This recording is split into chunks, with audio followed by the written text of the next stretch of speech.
Hi. Okay, so I'm going to do my February wrap up. I read so much. I'm so happy. I don't even know. I mean, they're all small books. It's not like I read, 8 Game of Thrones, but I did read 8 things, I think. Yeah, I read 8 things. 5 books, 5 novels. I probably should have done 4. 5 novels, 2 graphic novel type things, comic books, and then the short story novella, which was The Strange Library, but I'll get to that in a second. So the first thing that I finished this month was The Great Gatsby by F. Scott Fitzgerald. I gave this 4 out of 5 stars. I really liked it. I feel like most people know what the story is, so I'm not going to explain what happens.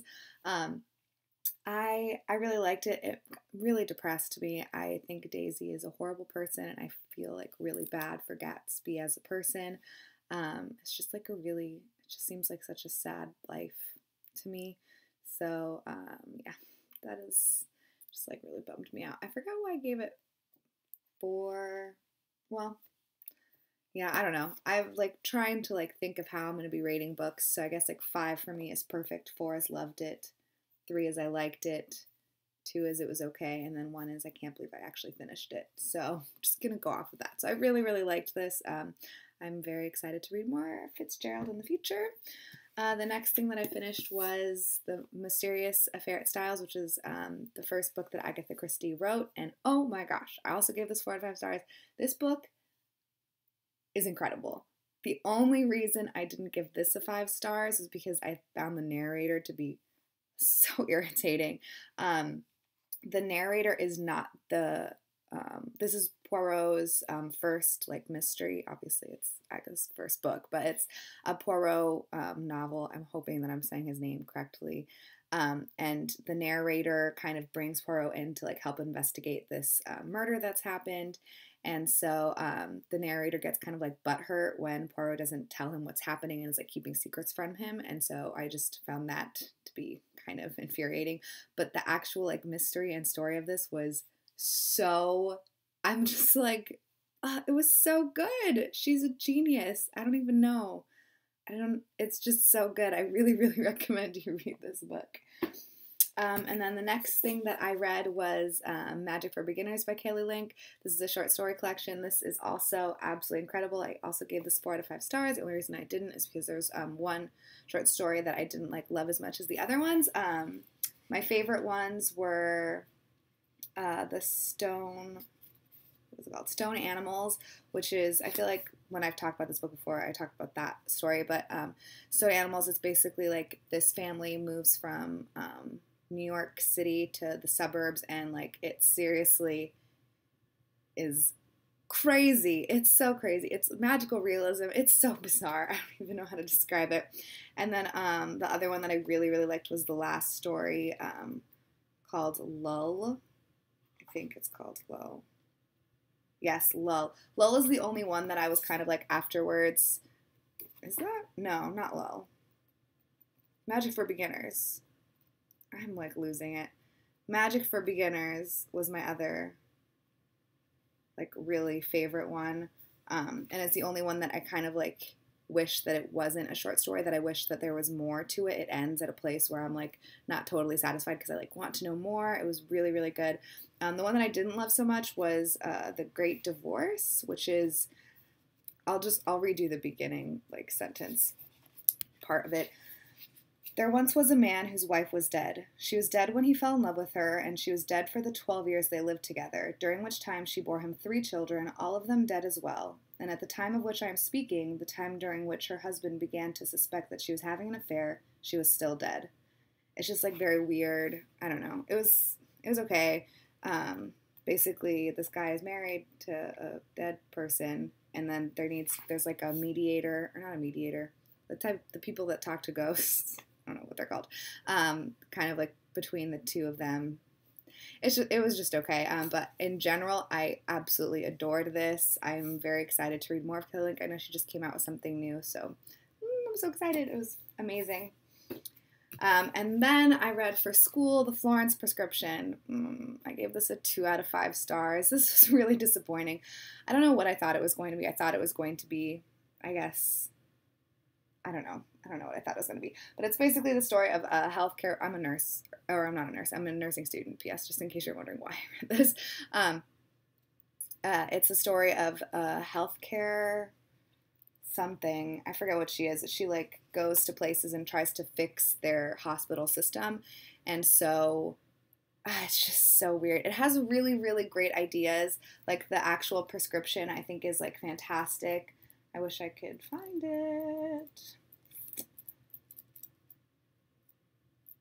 This is embarrassing. I'm sorry, y'all. What is happening? I'm not losing my mind, I promise. Well, oh, here it is, the self-empowerment pledge.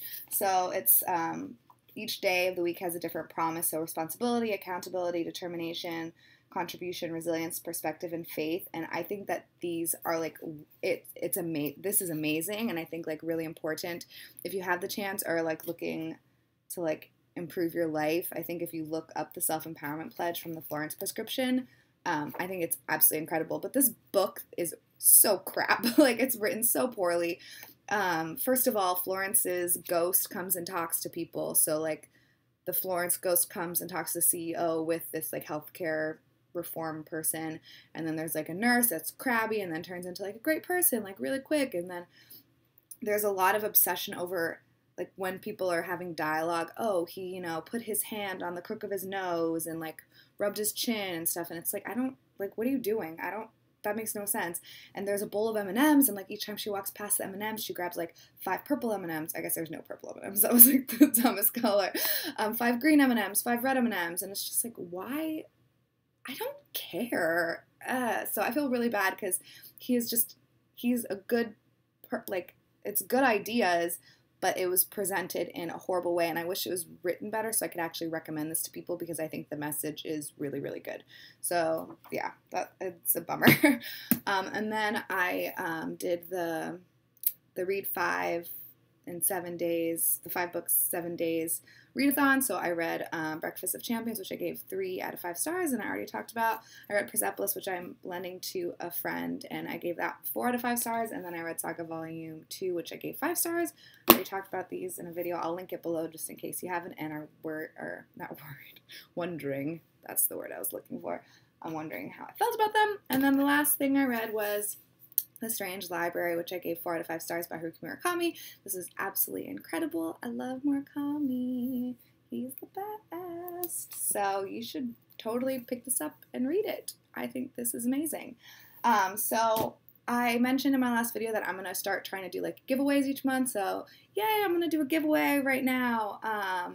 And the book that I liked the best and like really want other people to read is Magic for Beginners by Kelly Link. Oh yeah. So if you're interested in winning a copy of this, just be subscribed. So it's going to be for subscribers to my channel. And leave a comment below letting me know that you're interested in winning a copy of this, and tell me what your favorite book of the month was so I can add it to my list of books that I want to read. I'm going to start doing this like in the video, and then I really enjoy comments though in general and like talking to people about the books, like if they have comments of the books that I've read. So I'm going to see if it's like too giveaway-y in the comments, then I might like make a separate video in coming months. So I'm, working it out. We'll see what happens. But yeah, so if you want to win a copy of this, I'll have the giveaway open for a week. So it'll close when I wake up next Sunday. So if you want to win, preferably like finish by Saturday. I'm living on East Coast time. So, and I wake up probably, oh wait, I'll be in California next Sunday.